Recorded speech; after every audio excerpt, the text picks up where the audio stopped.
It's that time again. Hi and welcome to my channel. What are we gonna do today? What can I possibly have to talk about? Well, let's just start with the simple thing. This video is all about playing with colors. A lot of the time we are pretty much taught that to make a blend or a gradient, your colors have to go from like dark green, mid green, light green. That's the way you do it, and you keep it within the same sort of green color as well. And that is just fine. If that's your thing, you keep on doing that. There is, however, another way. You can always add other colors to exaggerate or make more contrast or more interesting, funny results. And today we're going to do that, and this is what we're going to call paint bravely like a goddamn maniac, because some of these colors don't seem like they actually go together, but when they do, it actually works out perfectly fine. It's going to be amazing. You're going to have a lot of fun if you try doing this. If you've never done it before, I can only recommend it. And yeah, this is one of the ways to make your miniatures pop a lot more than if you just go from like a basic green all the way up to a lighter green. This is also a way to make it more saturated, I guess, because there's going to be a lot of color in a place where you perhaps don't expect to have a lot of color. So with that said, take a look, enjoy, do the blipply blopply things, I don't know. Yeah, see you in 20 minutes time or something like that. Yeah, this is the start of the video. Here you can clearly see I have base coated this black, and I have done the armor parts sort of like how I did them on my Dark Operations Warcaster thing last week. And I also used the same purples and pinks on it. You can see the purple at the bottom and then the pinks onto the top of the skin. You can use this recipe or this sort of color shift thing on whatever you want. I'm just going to use skin here because that's what I had available. You can use it on armor or pretty much anything. And on top of that pinkish purple, we're going to do a teal. Yeah, a teal.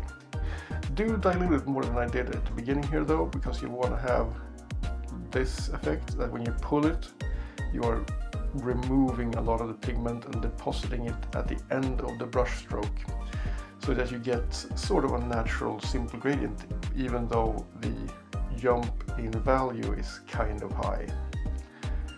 This is gonna be messy and fast. You can see me pretty much just going over the miniature, sketching in where I want the color to be.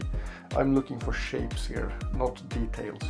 So like this big deltoid muscle here, the deltoids, we are pretty much going to leave a lot of the recesses at the top parts of it are still going to be teal, while at the bottom they're going to be pinkish purple. And that is because we're looking for the shape and not the details. He has veins on his biceps here, for example, and I'm just going to go all over those because we don't want that extreme recess shading on the veins, because they are sort of at the top of the muscle. And that's pretty much what I'm going to be doing here, just going over, finding the shapes, defining and reshaping and adding color, and once it dries I'm just going to go over and do it a couple of layers to build up the opacity, so that at the end you get like these nice teal areas. That's going to take some time, and you're going to have to allow it to take a little bit of time. Remember, we don't paint for speed, we paint for fun. You can see me going with a clean teal that's not that diluted, and just adding where I want the end of the highlight to go. And you see this is a very rough sketch. This model is going to be a very rough sketch to the end. Why do I keep saying it? I'm not perfect at this, but as you can clearly tell, if you squint your eyes and step back like 50 yards from your TV or whatever device you're watching this on, it looks kind of nice. You don't need to step away that far if you're half blind. It's a pro tip. What we're going for is like the fun of colors because sometimes it gets kind of boring when you've only done like simple gradients and stuff like that. It doesn't really make it that exciting. Like I said, it's okay if that is you, if that's your thing, just keep on doing it. If you love it, do it. I would urge you though to try out and mix different colors for different things, and try doing weird combinations. If it doesn't work out, just, I don't know, dip it in some green soap and remove the paint after a couple of days, and you can start over again. That's what I do if I really mess up. Or as I nowadays paint with kind of thin paints, I can always just paint over it pretty easily without any loss of real detail. And as you can see, I'm just going back and forth, and I'm adding more muscles as I go along and more areas of details like the elbow here.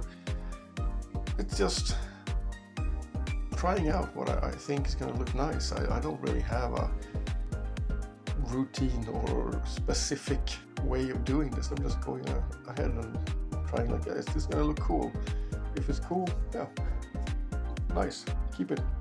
If it's not, I'm just going to go back in, because you're going to see I can go back and forth between colors as well. You can always just paint over something you don't like with something else.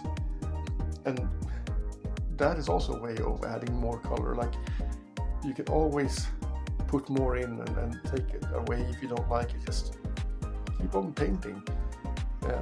I would say, this is important, that middle line between the breast muscles, the chest, you need to paint that. You need to highlight that. That's not a recessed area, that is actually a plain area. Pro tip. Like everybody else has ever the painted skin on a male or female body, that's the thing. You need to do it. If you don't do it, you're a bad person, and you're probably listening to some country shit music or something like that. And here we're just going back in, defining things and redefining it. The fun of painting, like the old masters didn't just paint like Rembrandt or those guys. They didn't just put one color like, yeah, that's done. No, they tried things out. Trust me, I promise. They did experiment. They did versions and repainted things like several times before they reached the level of perfection that they were satisfied with. And we should be able to do the same as miniature painters. You can always just add other colors and add more color. Here I'm just adding a little bit of ice yellow, which is the best name of a color ever. Don't eat the yellow snow, I guess. But adding yellow, now we're like having a gradient from purple and pink to teal and then up to a yellowish color. That sounds so weird, but trust me, it's fine. It's gonna be fine, and you can do this. You can just start splashing on colors and see where it takes you. Like, keep in mind though the sort of basic rules of color, that cold, darker tones always seem to be further away or down, and brighter, more saturated, warmer tones always need to be like on top. In this case, purple on the bottom, yellow on the top. And once you add that, you can start blending it in using, you can use glazes of the base layer color like we started off with, or you can just mix them together and do weird, cool things with it. If you add enough sort of layers to it, it's going to look like it's nicely blended until you pick it up and put it in front of your face, but it's going to get that nice sort of look to it. It's going to look more natural if it's not like perfectly blended. And I know a lot of people out there like your perfect blends, and yeah, I understand the technique and the patience that it takes, but I'm not one of those guys who want to have a perfectly blended thing, especially not skin or natural looking things. Like if you have a piece of armor, sure, that can be perfectly blended. But for this, I want the roughness. I want to have some sort of personality or identity added to it. I want it to be sort of rough and easily identifiable as mine, sort of, if that makes any sense whatsoever. You can see here now that I've pretty much obliterated my ice yellow color by blending it in with my other paint that I already had. So I'm just adding more ice yellow to the teal color to do more highlights and get the brightness to a level where I feel it's fitting and kind of nice. What you can see now is me off camera on my wet palette trying to get some sort of nice blend between ice yellow and the teal, which I don't know what kind of teal it actually is, but it's a nice one. It's a cool one. It's from the Arm Painter. That much I do remember. And now we're just going in, re-adding those highlights at the top. You can see they're sort of yellowish green now because of the teal added to it. And this is because I kind of regretted going too steep with the yellowish thing. So I wanted to have some halfway point and then to use the yellow as like the final highlight on the skin of this war beast, I think it is. And also to have a color that I can sort of use as a highlight on the chest area and other areas, because those are not as bright as the top of the shoulders and sort of the hunched back there. So yeah, I needed that extra sort of step in the gradient to make it look more natural-ish, even though if one of the thousands of the amazing painters on YouTube would have done this instead of me, they would have done a perfect job. I'm doing this instead, my version, my sort of thing. And just going over, keep going. Every miniature that you paint is going to have an ugly face. That face is just there so you can look at it, laugh at it, punch yourself in the face, and then just push on through. Get you on your bike and just ride that dirt valley until you either crash or jump across the Grand Canyon at the end of it. Usually we don't crash, because if we just push through and keep on painting and keep on doing what we know is right, because most painters, we do develop the sense of knowing. We kind of know instinctively that we can just fix this. It's going to be fine. It's going to be good. It's going to look just as we want it at the end, and that is what we're going for.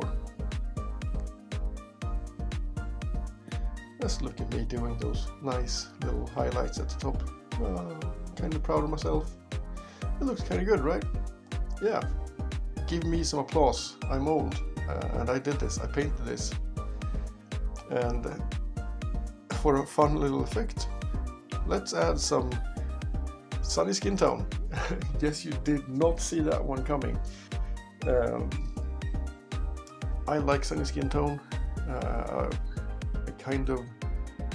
This is one of the steps that I kind of sort of redid a bit, but adding the sunny skin tone also gives the layers that I put above it sort of another tone, or what am I gonna say? Because this is a part of the underpainting.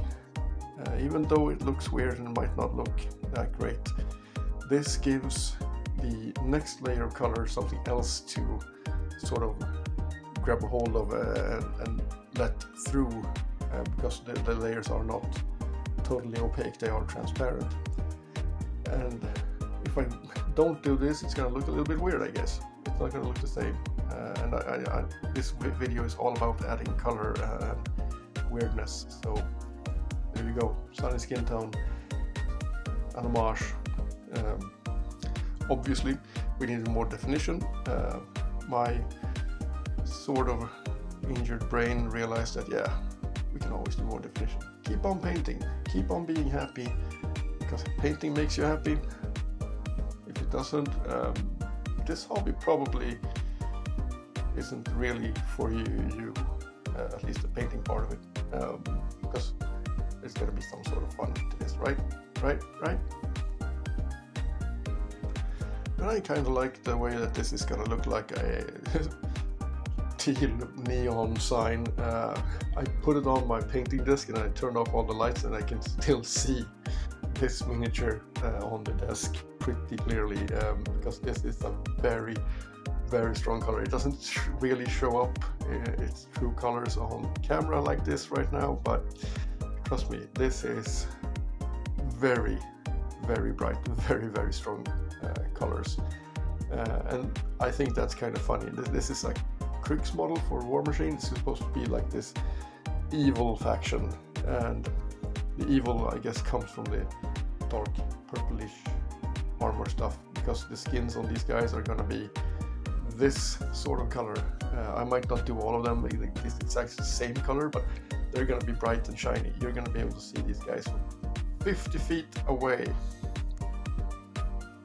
All it actually needs right now is sort of a teddy bear and a blanket, you know, because it's a big huggy monster. It probably needed more hugs earlier in its life, because if it had, it probably wouldn't be this thing right now. Adding in the veins. You see, when we leave just the teal instead of the purple, that vein is still defined, but it's not overly defined.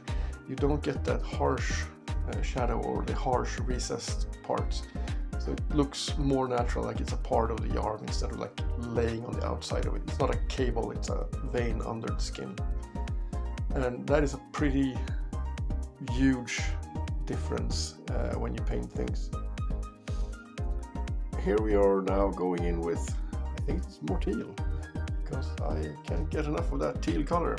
Teal for the man in you. Look at this. We're adding the teal on the top of the back thing. I think this is his hunch. I should call this guy Quasimodo. I think it's called a Maleficer in the game, but no, it's Quasimodo. And by going in here and also adding some of the purple back and the shading it and doing stuff to this, and then more teal and more everything, we're gonna get a really interesting look. And that is what we're going for. Because I am kind of tired. I did a lot of grimdark stuff for a while, and I grew tired of that. Now I want my models to be super expressive. I want them to be like fabulous,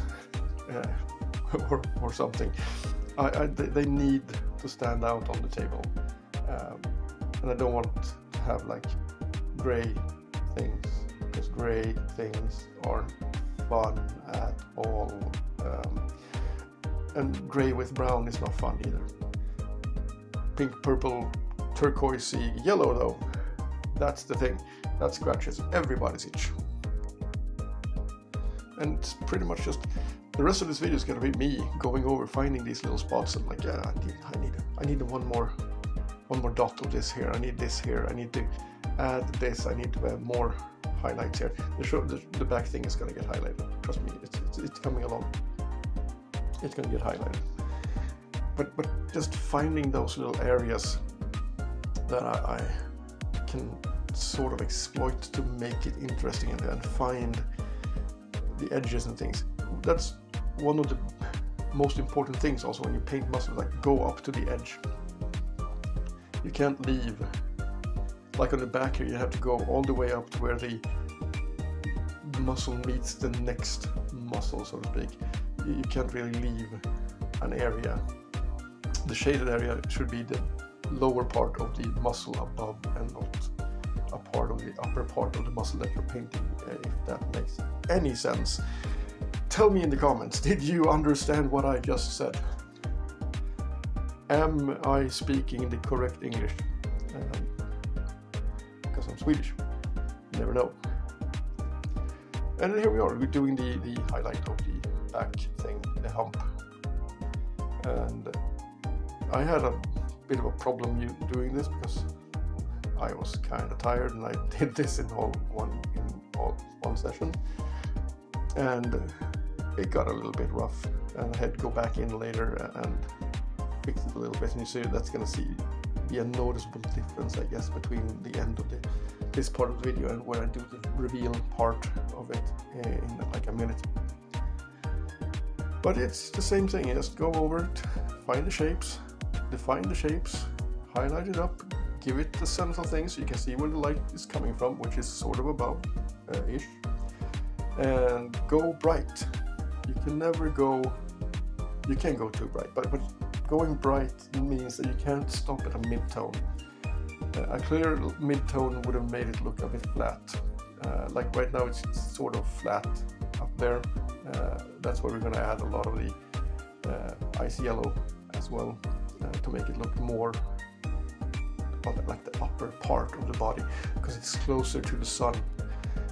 It's close enough that it's not gonna burn, but it's close enough that it should be brighter than, for example, the knees and thighs of this guy, or his feet for that matter. And as you can see, I'm still just using these sort of sketchy brush strokes because I am a spastic like that.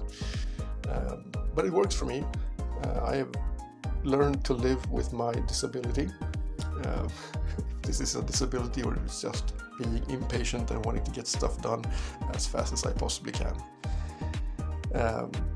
But yeah, you can see it's not really planned out always. It's just more like, yeah, I want something here, let's put something here, let's sketch it in, let's see what happens if I push the brush this way or that way.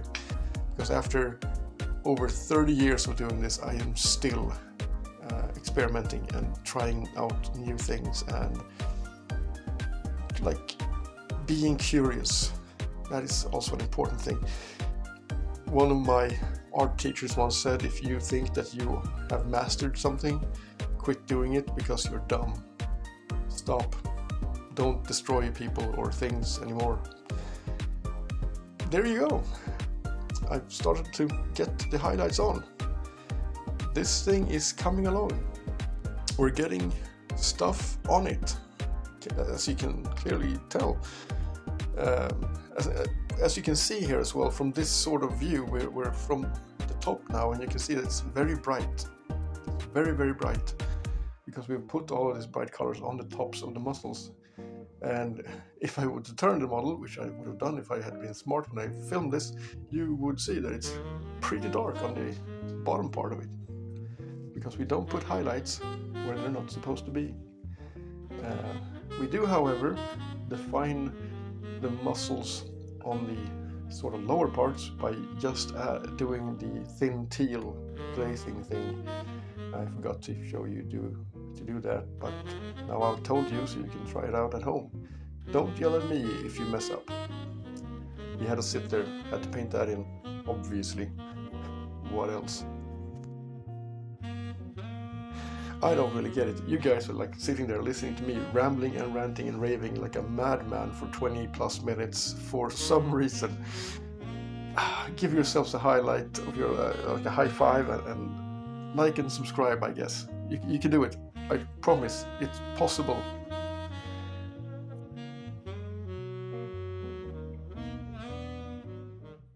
Bam, baby. That's the thing.